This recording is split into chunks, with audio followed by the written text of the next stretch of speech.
Bonjour à tous et à toutes. Merci d'être là, surtout un dimanche matin. Donc là, on est ensemble aujourd'hui pour parler de comment booster mon entreprise. Et on va surtout voir comment la booster grâce au diagnostic et à la relation client. C'est quelque chose qui me semble hyper important. J'ai décidé de faire cette formation suite à une formation que moi j'ai faite avec Claude Juillard, donc qui m'a beaucoup inspiré pour cette formation. Si vous avez déjà entendu parler de lui, il y a sûrement des choses que je vais dire aujourd'hui que vous avez déjà entendues. Et sinon, eh ben, tant mieux pour moi, je vais vous apprendre plein de choses. Donc, pour commencer, on va voir ensemble euh, ce qui est pour moi un vrai diagnostic. Parce qu'il faut savoir qu'il y a 88% des coiffeurs qui estiment faire un diagnostic avec chaque cliente. Et il y a seulement 8% des clientes qui estiment, en sortant d'un salon, avoir eu un vrai diagnostic. Donc en fait, pour moi, il y a un gros écart qui ne devrait pas exister. Et en fait, cet écart, je pense qu'il est dû à des détails qui, qui sont vraiment pas durs à appliquer. Et c'est ça vraiment qu'on va essayer de voir ensemble. Donc pour moi, le diagnostic, c'est questionner, écouter, comprendre, reformuler, regarder, mettre en confiance et surtout, avec un bon diagnostic, on va augmenter le chiffre d'affaires. On verra ça à la fin, on parlera un petit peu chiffres. Euh, alors, pour beaucoup, le diagnostic, euh, ça consiste à euh, comprendre ce que veut la cliente et de temps en temps lui proposer quelque chose. Mais en fait, ça va plus loin que ça. Un diagnostic, alors là, je suis désolé, c'est une définition, c'est pas forcément ce qu'il y a de plus agréable, mais je pense que c'est important. Euh, c'est le fait de questionner et d'écouter une cliente ou un client, puis de prendre en compte sa personnalité, son style vestimentaire, son style de vie ainsi que ses envies, pour répondre au mieux à ses attentes. Donc ça, c'est le diagnostic en règle générale. Et moi, ce que je rajoute et qui me semble primordial, et c'est pourquoi on a appelé ce module Booster mon entreprise, c'est que ça va permettre d'optimiser pour la cliente et pour l'entreprise le temps qu'elle passe dans le salon. La cliente, elle vient pour passer une demi-heure, trois quarts d'heure, 2 heures et demie, peu importe.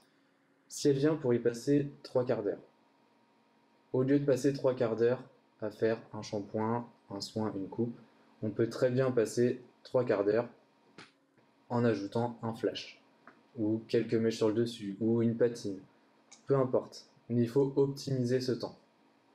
Ça fera gagner de l'argent à l'entreprise, la cliente ressortira avec quelque chose de nouveau. On lui aura proposé quelque chose. C'est quelque chose qu'on fait pas tout le temps.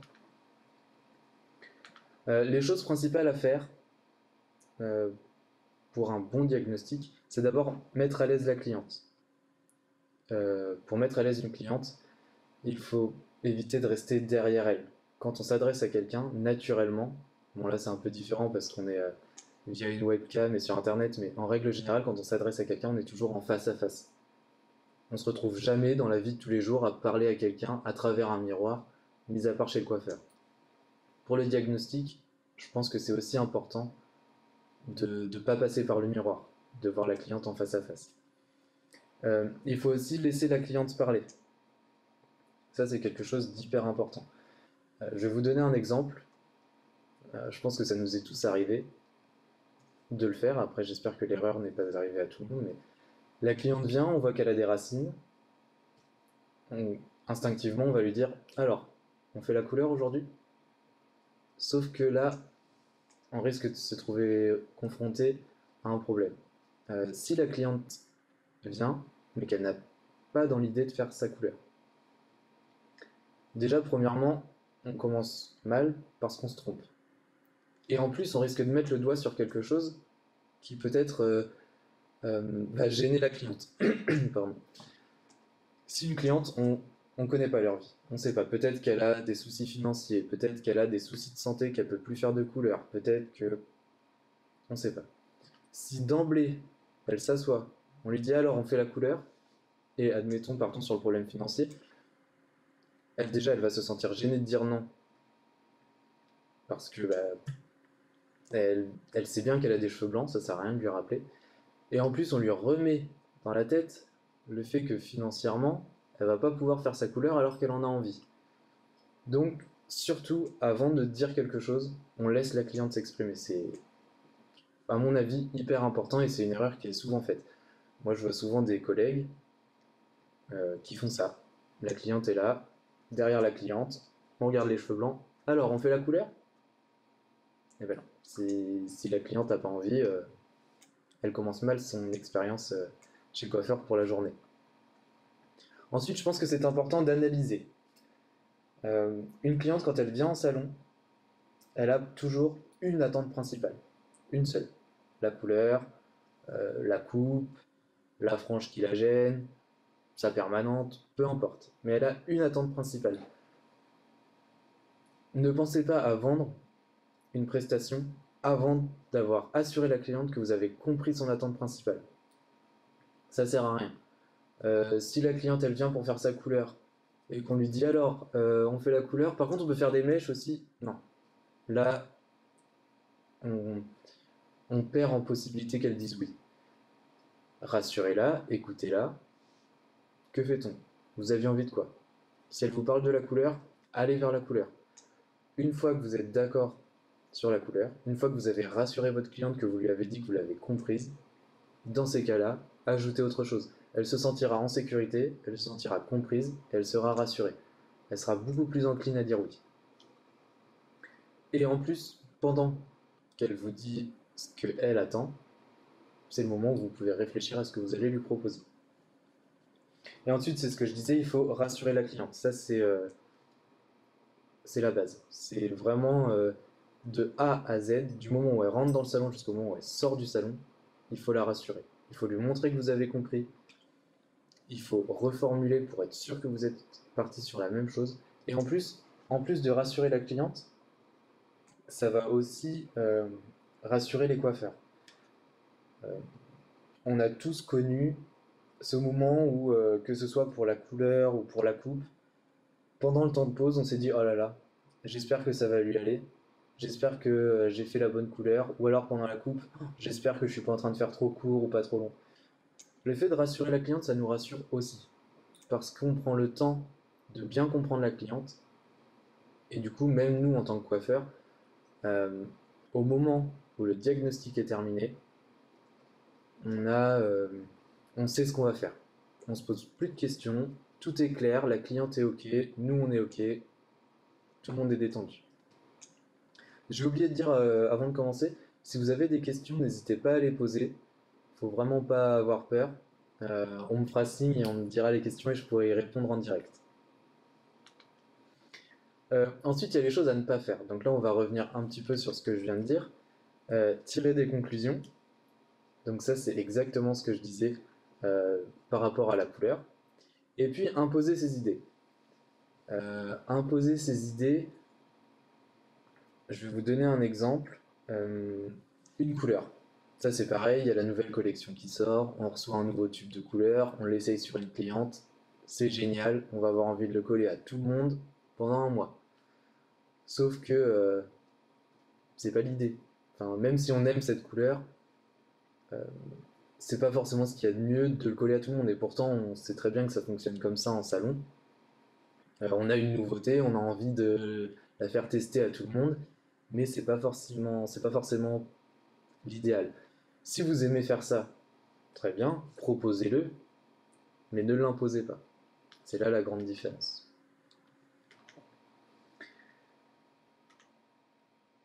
Ensuite, on a des clientes qui sont euh, qui ont du mal à s'exprimer, qui ne savent pas quoi dire, qui nous disent aussi faites ce que vous voulez. Et là, souvent, c'est la panique.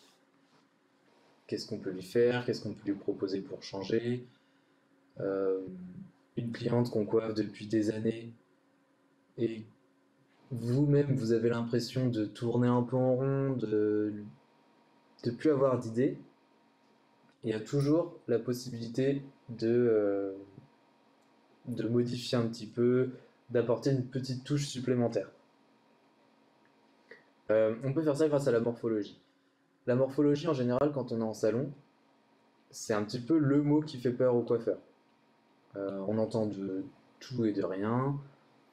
Euh, la morphologie, on voit ça en cours un peu rapidement. On nous dit avec un visage rond, on fait pas de carré, un visage long, on fait une frange, plein de choses comme ça. Donc souvent c'est un peu ce qui fait peur aux coiffeurs.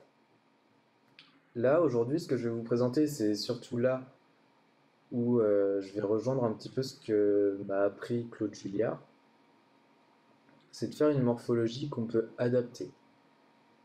Par exemple, on va partir sur la forme du visage. Alors, ce qu'on entend régulièrement en salon, c'est ce que je viens de dire. Vous avez un visage rond, on oublie le carré court.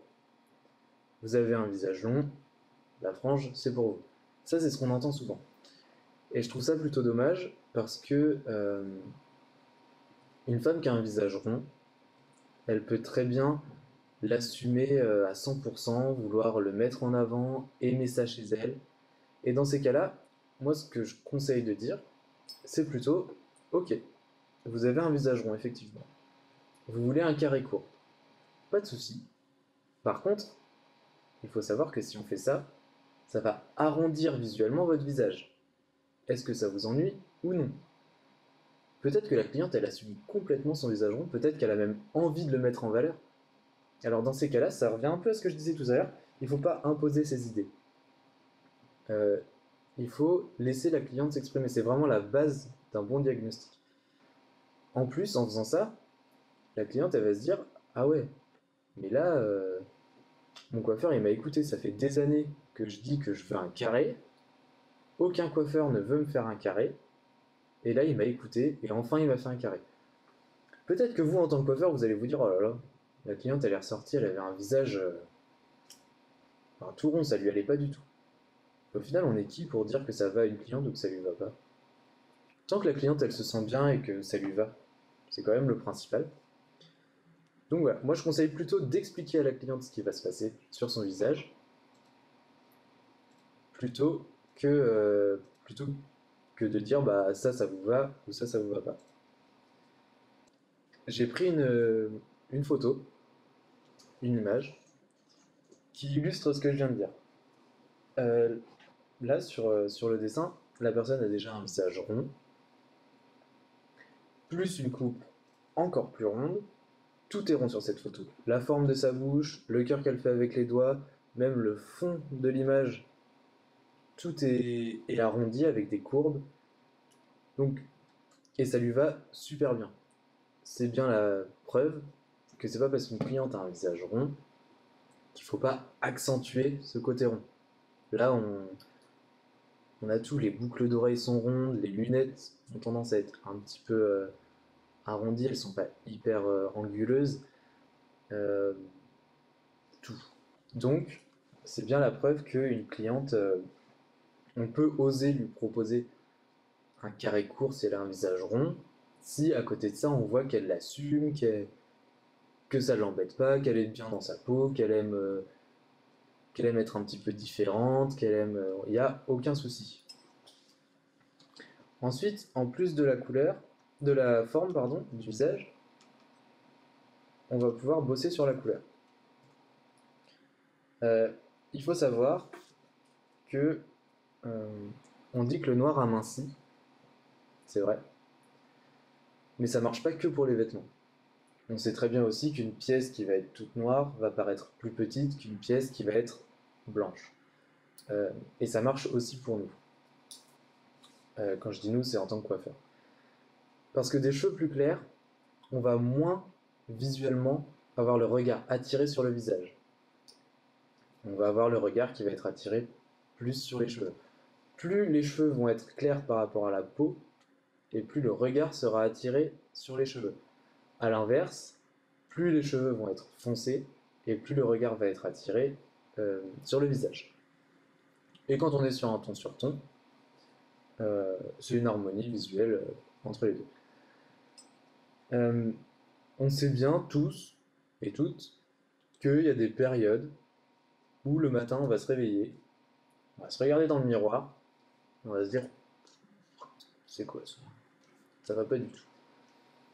Les clientes qui sont comme ça, on le voit quand elles arrivent au salon. Et si on le voit pas, on s'en rend compte assez rapidement quand on les laisse parler. On peut commencer avec la cliente. Comment allez-vous en ce moment? La cliente, soit ça va être oh bah ça va, merci, ou alors ça va être oh, oh, c'est pas. Et si elle ose pas dire que ça va pas, ça peut être aussi oh ça va. On le sent, c'est des choses qui se sentent. Les clientes qui ne se sentent pas bien, on peut leur proposer de faire un flash ou d'éclaircir un peu la couleur. Ou si vous vous sentez capable, si les cheveux le permettent et si la cliente est d'accord, on peut aussi complètement changer et éclaircir complètement les cheveux. Si vous proposez ça à une cliente, sans faire ce que je vous ai dit avant, sans expliquer à la cliente, vous avez de grandes chances pour qu'elle vous dise non.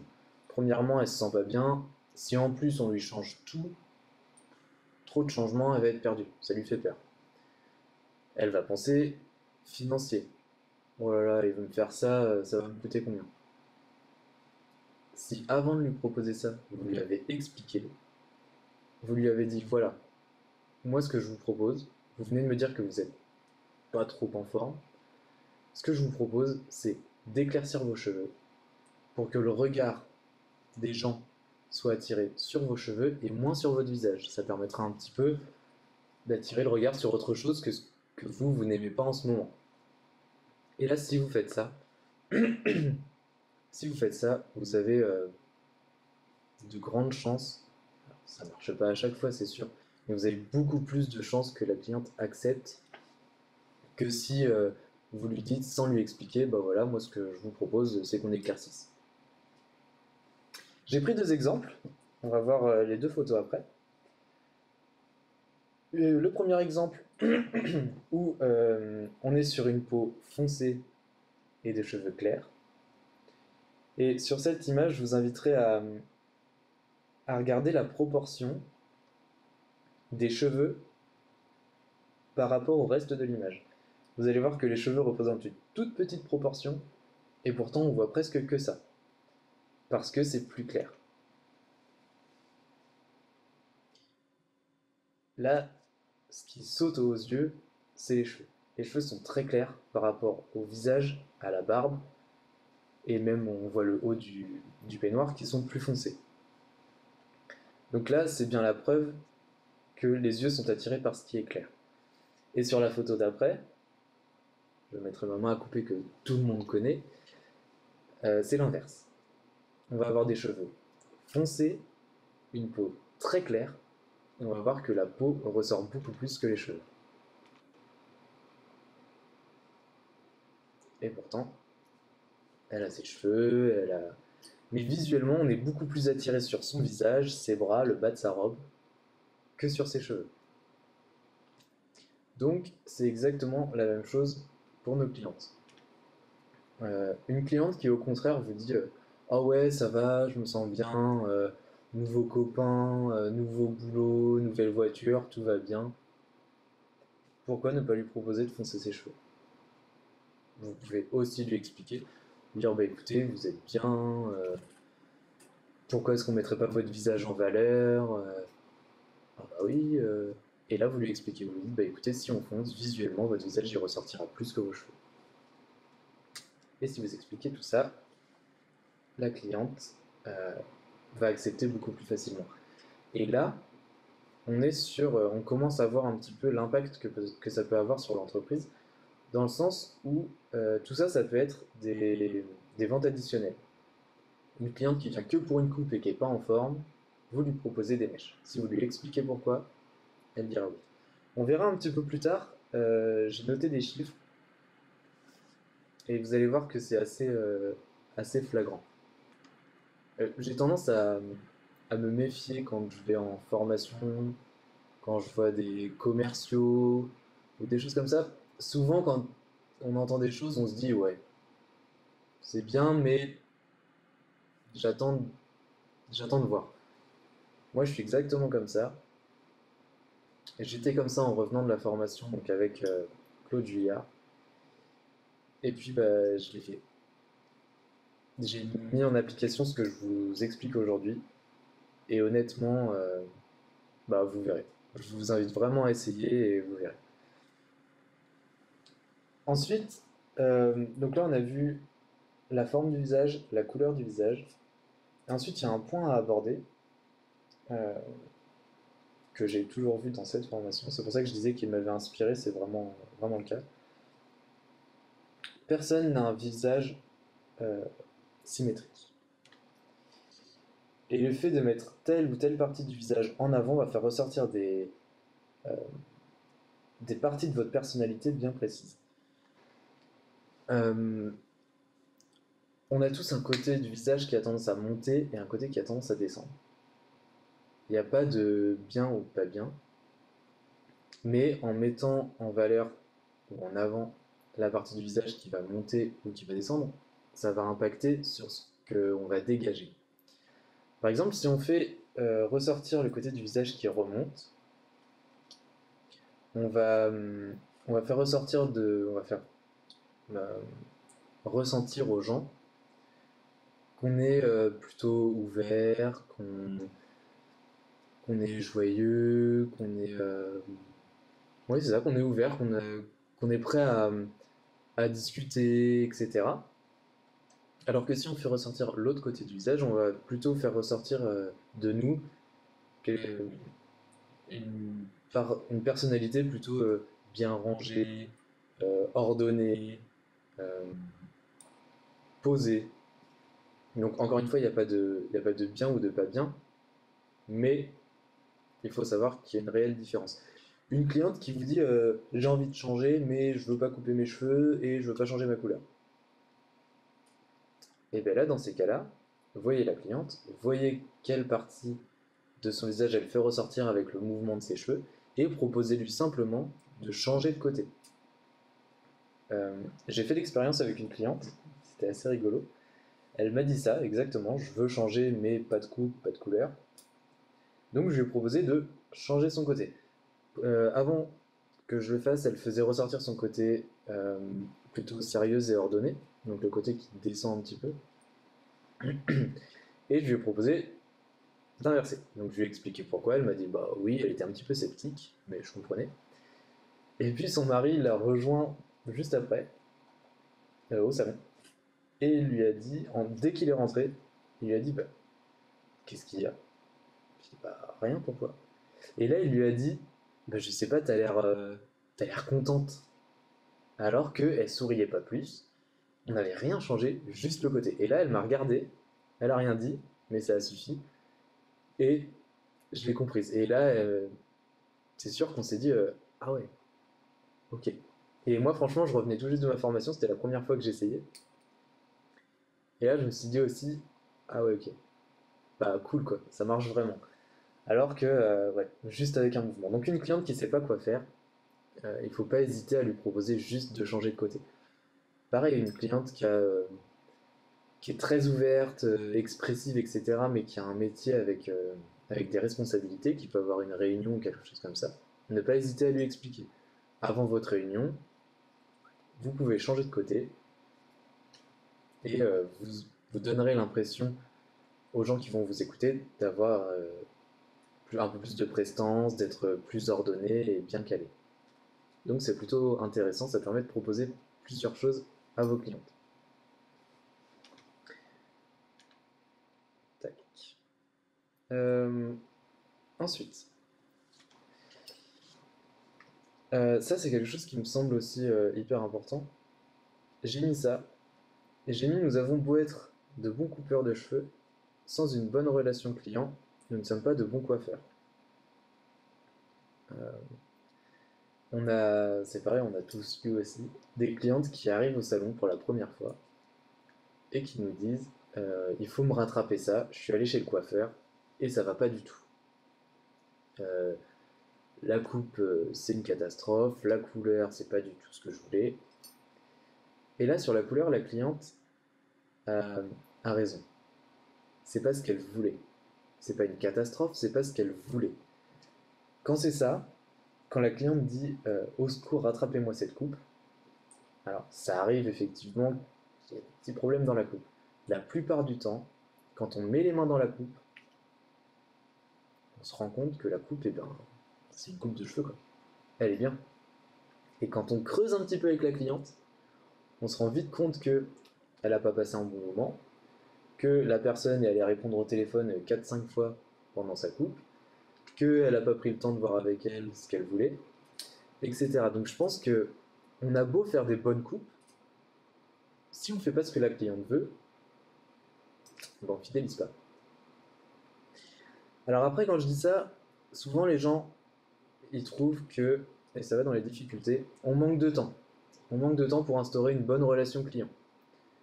C'est ce que je disais tout à l'heure pour le maquillage, euh, les vêtements, les chaussures, le sac à main. Ça ne demande que quelques secondes. Honnêtement, une cliente rentre, c'est une cliente que vous avez l'habitude de voir. Ça demande un petit peu de travail au début, mais une fois que l'habitude est prise, ça va vite. Vous regardez la cliente, hop, vous repérez une nouvelle paire de chaussures. Dès qu'elle rentre, bonjour, oh bah, j'adore vos chaussures. Bim, ça prend 2 secondes, et la cliente déjà, elle se dit, ah, il me regarde. Il me regarde, elle commence à être rassurée. Ensuite, il y a pas mal de gens qui disent on a toujours les mêmes sujets de conversation. Alors, c'est un petit peu vrai.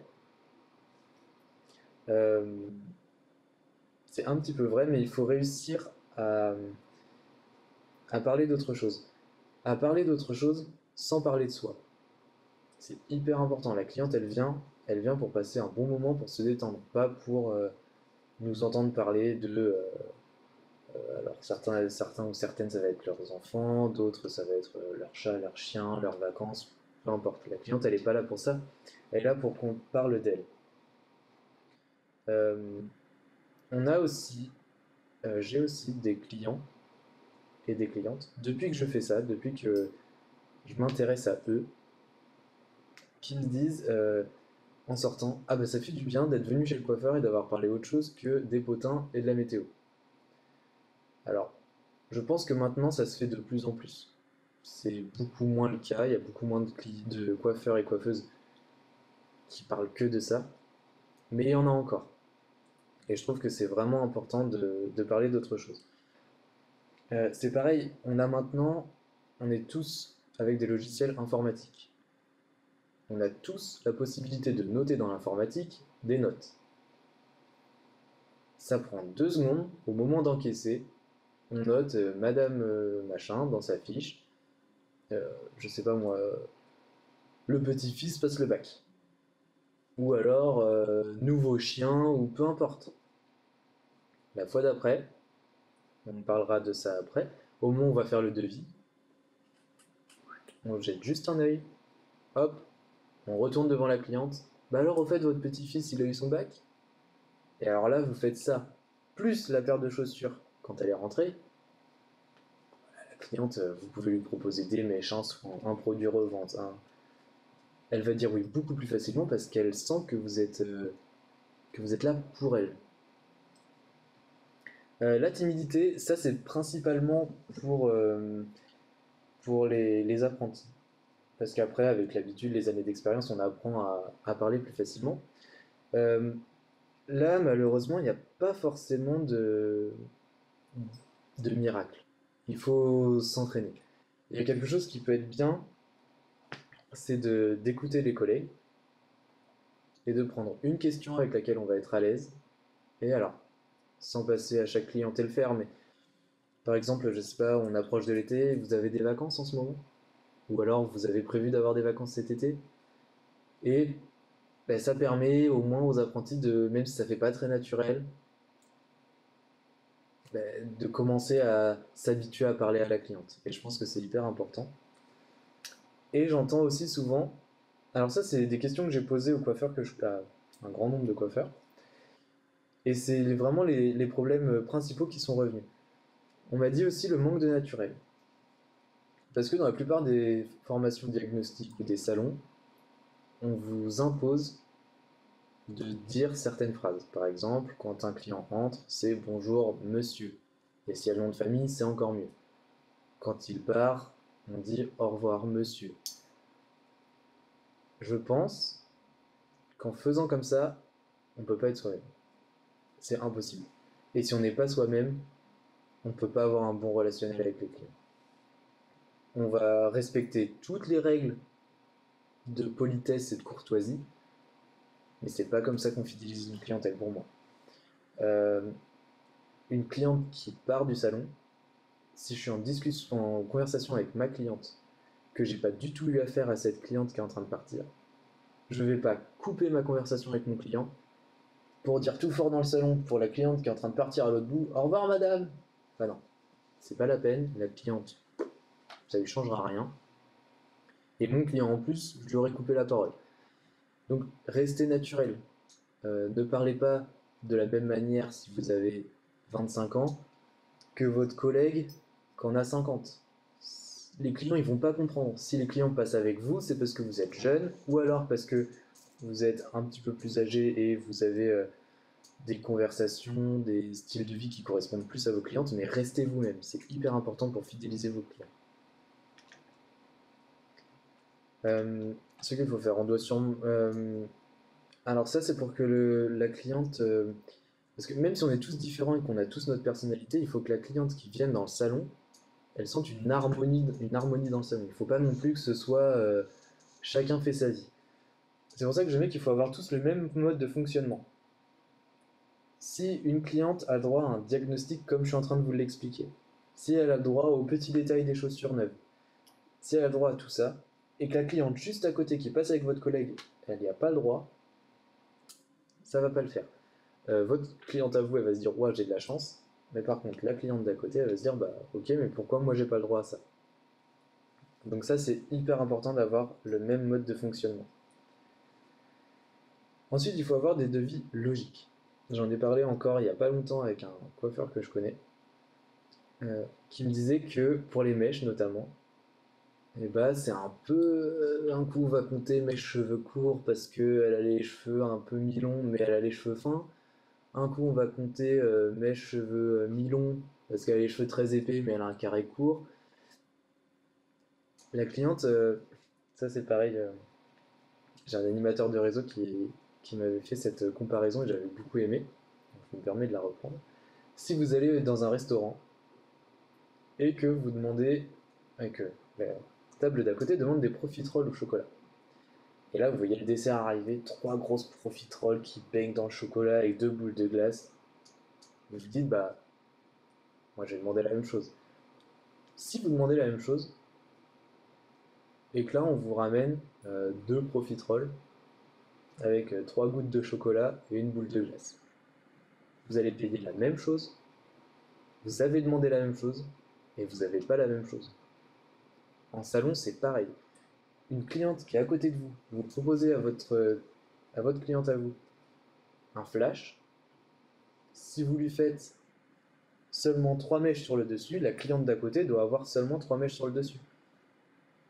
Imaginez, votre cliente vous demande un flash, vous lui faites un petit peu le dessus, un petit peu les tempes, là derrière, parce que si elle les attache, il faut que ça se voit. La cliente, elle demande à votre collègue un flash, elle lui fait 3 mèches sur le dessus, elle va payer la même chose. Elle va pas comprendre. Il faut vraiment avoir des devis logiques et qui sont en adéquation avec toute l'équipe. Il faut que toute l'équipe propose les mêmes choses et que les clientes aient la même chose. Il faut être clair dans les prestations proposées. Ça revient un petit peu au même. Si vous êtes clair dans vos prestations, vous allez forcément être clair dans le devis. Si vous n'êtes pas clair dans vos prestations, cheveux courts, qu'est-ce qu'un cheveu court, qu'est-ce qu'un cheveu mi-long, qu'est-ce qu'un cheveu long, il faut être au clair. Et ensuite, voilà, je pense que ça vous l'aurez compris. Il faut faire du diagnostic un moment privilégié et personnalisé. Je suis complètement pour le fait de discuter avec toutes les clientes, que vos collègues discutent avec votre cliente, que vous discutiez avec vos collègues. Ça fait l'ambiance du salon, la cliente elle apprécie. Par contre, au moment du diagnostic, moi je m'isole. C'est-à-dire que le téléphone peut sonner, je vais pas répondre. Ma collègue peut dire quelque chose qui va me faire sourire ou rigoler, je vais pas le montrer. Parce que si la cliente, vous vous asseyez à côté d'elle, elle se dit ah, il va prendre du temps déjà, vous allez voir, quand vous allez commencer à faire ça, la plupart des clientes vont se dire, bah, qu'est-ce qu'il fait? Mais si elle se dit, ah, il prend du temps pour moi, et qu'à côté de ça, vous commencez à essayer de comprendre ce qu'elle veut, le téléphone sonne, excusez-moi, vous revenez. Alors, on en était où? La collègue qui dit quelque chose. Enfin, la cliente, elle va voir que vous n'êtes pas dans ce que vous faites. Et c'est le moment où tout se joue. Si la cliente, elle n'est pas rassurée au moment du diagnostic, elle va être stressée. Alors, j'en rajoute peut-être un petit peu, mais elle ne va pas être détendue tout le long de sa visite dans le salon. Euh, une cliente qui va avoir l'impression de ne pas avoir été comprise, de ne pas avoir été compris, euh, au moment du shampoing, si elle veut faire une coupe transformation et que vous ne l'avez pas rassurée, que vous n'avez pas pris le temps de faire un bon diagnostic, tout le long du shampoing, elle va se dire ah là là, j'espère qu'il va pas me couper trop court, ou ah là là, j'espère qu'il a compris ce que je voulais. Le shampoing, c'est un moment de détente, comme tout le reste d'ailleurs, mais principalement ce moment-là. Si la cliente ne peut pas en profiter, c'est quand même dommage. Donc je pense qu'une fois que le diagnostic est fait, s'il est bien fait comme je vous l'ai présenté, euh, tout le monde part au shampoing, que ce soit vous ou la cliente, rassuré. Tout le monde sait exactement ce qui va se passer. Donc tout le monde peut profiter de ce moment-là. Et ensuite j'ai mis confiance. Alors ça, vous allez voir, voilà. Je pense que c'est vraiment la base. Il faut que la cliente ait confiance en vous. Et si vous faites ça, elle va avoir confiance. Si vous remarquez le détail chez elle, elle va voir que vous la regardez, elle va prendre confiance. Si vous vous asseyez à côté d'elle pour faire le diagnostic, elle va prendre confiance. Si vous lui expliquez pourquoi vous lui proposez des choses, elle va prendre confiance. Et pour la confiance, il faut comprendre la cliente, l'observer, ça va récapituler un peu tout ce que je viens de dire. La comprendre, l'observer, faire attention à elle, s'intéresser à elle et pas parler de vous, être agréable avec elle, parce que même si une cliente à qui j'ai pas parlé de la journée s'en va, même si je lui dis pas au revoir, ça n'empêche pas d'être agréable à elle. Toutes les clientes, si j'ai à leur parler, passer à côté, peu importe. Il faut de la nouveauté, et je pense que la nouveauté avec le côté couleur, le côté morphologie dont je vous ai parlé, on peut apporter de la nouveauté à chaque passage. Être curieux, ne pas se contenter de dire que la cliente vous dise oh bah on les coupe un petit peu, et puis de dire bon d'accord on les coupe. Non, il faut être curieux, et il faut écouter la cliente. C'est hyper important. Les avantages à avoir une bonne relation client. Le bouche à oreille. Les clientes, ça je peux vous assurer que si vous prenez le temps, mais même si c'est pas loin, 5 minutes ça suffit. Si vous vous asseyez à côté de votre cliente et que vous vous mettez face à elle, 5 minutes ça suffit. Et elles vont en parler à leur copine. Oh bah mon coiffeur, il m'a bien écouté, hein, il a pris le temps de voir avec moi ce que je voulais. Et ça, je peux vous l'assurer, j'ai des clientes qui viennent en disant bah oui, j'aimerais passer avec le jeune homme parce que j'ai une copine qui m'a dit qu'il s'était assis à côté d'elle, qu'il avait bien compris ce qu'elle voulait. Et ça, c'est important. Du coup, augmentez la fidélisation parce que vos clientes, non seulement vous allez les fidéliser parce qu'elles vont être satisfaites de, du temps que vous avez pris pour elles. Et ensuite, il faut savoir qu'une cliente est fidélisée, enfin 70% des clientes fidélisées dans les salons, ce sont des clientes qui font des techniques. Des clientes qui viennent que pour une coupe, ça représente, les clientes fidélisées qui viennent que pour une coupe, ça représente que 30% de votre clientèle fidélisée. Autrement dit, plus vous faites de techniques, et plus vous fidélisez. D'où l'intérêt de mettre la cliente à l'aise pour qu'elle se sente bien, pour qu'elle accepte plus facilement vos techniques. Ça augmente le chiffre d'affaires, ça augmente la fidélisation. Du coup, augmentation des techniques, augmentation du chiffre d'affaires, c'est ce que je viens de dire. Et sérénité des coiffeurs, c'est ce que je disais aussi. Une bonne relation client, tout le monde est OK sur ce qu'on fait, moins de stress. Une cliente qui va être fidélisée et qui va se sentir bien, si vous avez oublié une petite mèche qui dépasse, elle va être gênée à aucun moment de revenir vous voir. Dire, je suis désolé, la dernière fois, on parlait un peu, vous avez vu, il reste juste une petite mèche. Elle revient, vous coupez. La cliente, elle a passé un mauvais moment dans le salon, ou même sans passer un mauvais moment, elle n'a pas passé un moment avec le petit plus. S'il y a la mèche qui dépasse, c'est fini. Hein. elle ne reviendra pas vous voir. Et il faut savoir que si on parle un petit peu de chiffres, c'est ce que je vous disais tout à l'heure qu'on allait y venir. Depuis que j'ai fait cette formation, depuis que je mets tout ça en place, euh, j'avais 11% de mes clientes. Alors il faut savoir que je travaillais dans un salon sans rendez-vous. Donc c'est beaucoup plus facile de proposer des mèches, des couleurs, des ventes additionnelles. Mais on était très chiffres. Je suis passé de 11% de mes clientes qui faisaient un balayage dans le mois à 34%. J'ai pratiquement rien changé, hein. J'ai juste appliqué ce que j'ai dit. J'ai mis la cliente à l'aise et je lui ai expliqué pourquoi je lui proposais les choses. Je suis passé de 11 à 34%. En couleur, je suis passé de 40% à 71%. J'avais 71% de mes clientes qui faisaient une couleur. Je ne parle pas de coloration d'oxydation, hein. Enfin, pas que. Coloration d'oxydation, ton sur ton, mais aussi patine. Euh, une cliente qui arrive avec les cheveux naturels, vous la mettez à l'aise, vous lui proposez une patine, vous lui expliquez pourquoi vous lui proposez, parce que ça va apporter un peu plus de brillant, du coup ça va attirer le regard des gens sur vos cheveux ou sur peu importe, du moment que vous lui expliquez pourquoi, ça va prendre. Ensuite, ça peut aussi permettre de faire des ventes additionnelles de produits. Parce qu'une cliente qui se sent bien, si vous lui proposez un produit, elle dira oui plus facilement que si elle ne se sent pas bien. Là, sur 2 ans, sur mes 2 dernières années, j'étais en moyenne à 14% de ventes. Ça me semble être pas mal. Et encore une fois, je forçais pas. J'appliquais ce que je viens de vous présenter. Donc voilà, je pense que booster mon entreprise et ce que je viens de vous présenter, ça va vraiment en relation. Parce que si on applique ça, et c'est pour ça que je tenais à terminer par les chiffres, si on applique tout ce que je vous ai dit, j'ai les chiffres en appui, ça fonctionne. Vous pouvez vraiment, vraiment augmenter votre chiffre d'affaires avec des choses simples et en mettant en place les clientes. Je vous remercie de m'avoir suivi, j'espère que c'était pas trop long, c'était une première pour moi devant une caméra. Voilà, n'hésitez pas à poser des questions. Et puis, je pense qu'on pourra rester en contact si vous avez des questions pour y répondre. Merci, bonne journée.